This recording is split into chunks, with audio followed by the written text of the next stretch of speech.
நம்ம ரசிகர்கள் எத்தனை பேர் இருப்பான்? இப்போ நாள் பூத்து கண்ட்ரோல் பண்ணி ஒவ்வொரு மாவட்டத்திலும் கிளம்பி வாங்க.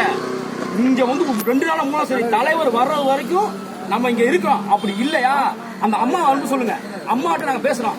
அம்மா அந்த வீட்டுல இருந்து யாராவது ஒரு ஆள் வாங்க வந்து பதில் சொல்லுங்க. அந்த அம்மா வந்து நிக்க சொல்லுங்க, பேசுறாங்க. ஏன்னா அம்மாவும் வந்து கஸ்டமர்ஸ் நடத்திட்டு இருக்காங்க. அவங்கள நீங்க உள்ள இருங்க, அவங்களுக்காக இது பண்ணுங்க. எது பண்ணாலும் மக்களுக்கு வந்துட்டு நீங்க நல்லது பண்ணுறதுக்காக நாங்க வந்து நிக்கிறோம். இப்போ இல்லைன்னா எப்போ இல்லைன்னு சொன்னீங்க. நீங்க அரசியல் ஆட்சி வரணும்னா நீங்க எல்லாத்தையும் மாத்துவோம் சொன்னீங்க.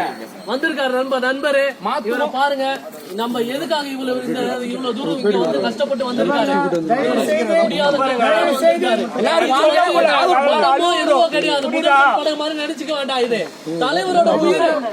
அதாவது எங்க தலைவர் போல நல்லாதான் போனாரு. நல்லா யோசனை பண்ணி பாருங்க.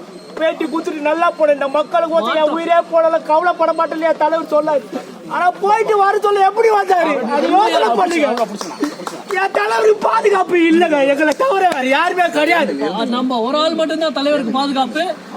வீடு கூட பாதுகாப்பு இல்ல என் தலைவருக்கு. வீடு கூட பாதுகாப்பு கிடையாது என் தலைவருக்கு கிடையாது. ஆனா என் தலைவர் மக்களுக்கு நல்லது செய்யவே தான் இல்ல கூட எங்க தலைவர் கண்டு கலையில் தான் இருக்கிறாரு. ஆனா என் தலைவர் உண்மையில சொல்ற யாரோ பண்ண சதிதான் இது.